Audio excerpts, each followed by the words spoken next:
മിശിഹായിൽ പ്രിയ സഹോദരി സഹോദരന്മാരെ, ഷെൻസ്റ്റാട്ട് ദൂതിലേക്ക് ഏവർക്കും സ്വാഗതം. വിശുദ്ധ ലൂക്കായുടെ സുവിശേഷം അധ്യായം 21, 29 മുതൽ 36 വരെയുള്ള തിരുവചനങ്ങൾ. ഒരു ഉപമയും അവൻ അവരോട് പറഞ്ഞു. അത്തിമരത്തെയും മറ്റു മരങ്ങളെയും നോക്കുവിൻ. അവ തളിർക്കുമ്പോൾ വേനൽക്കാലം അടുത്തിരിക്കുന്നു എന്ന് നിങ്ങൾ അറിയുന്നു. അതുപോലെ ഇക്കാര്യങ്ങൾ സംഭവിക്കുന്നത് കാണുമ്പോൾ ദൈവരാജ്യം സമീപിച്ചിരിക്കുന്നു എന്ന് മനസ്സിലാക്കിക്കൊള്ളുവിൻ. സത്യമായി ഞാൻ നിങ്ങളോട് പറയുന്നു, എല്ലാം സംഭവിക്കുന്നത് വരെ ഈ തലമുറ കടന്നു പോകുകയില്ല. ആകാശവും ഭൂമിയും കടന്നു പോകും, എന്നാൽ എൻ്റെ വാക്കുകൾ കടന്നു പോകുകയില്ല. സുഖലോലുപത, മദ്യാസക്തി, ജീവിത വ്യഗ്രത എന്നിവയാൽ നിങ്ങളുടെ മനസ്സ് ദുർബലമാവുകയും ആ ദിവസം ഒരു കെണി പോലെ പെട്ടെന്ന് നിങ്ങളുടെ മേൽ വന്ന് വീഴുകയും ചെയ്യാതിരിക്കുവാൻ ശ്രദ്ധിക്കുവിൻ.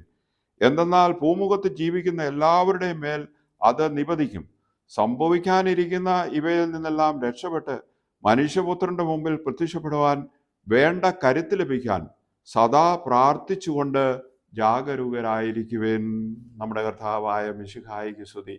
ഈശോ ഇന്ന് നമ്മളോട് പറയുകയാണ്, നമ്മൾ ജാഗരൂകരായിരിക്കണം. പ്രകൃതിയിലേക്ക് നോക്കുമ്പോൾ നമുക്ക് പലതും കാണാനുണ്ട്. അവിടെ മരങ്ങളിൽ അതിൻ്റെ ചില്ലകൾ വളരുന്നു, അത് പുഷ്പിക്കുന്നു. അപ്പോൾ നമ്മൾ അതനുസരിച്ച് നമ്മൾ ആ മരത്തെ കാണുകയും ആ കാലഘട്ടത്തെ നമ്മൾ നിർവഹിക്കുകയും ചെയ്യും. ഇതൊക്കെ നമുക്ക് നൽകുന്ന സൂചനകൾ അനുസരിച്ച് നമ്മുടെ ജീവിതത്തെ ക്രമപ്പെടുത്താനായിട്ട് നമുക്ക് കഴിയുന്നവരാണ്.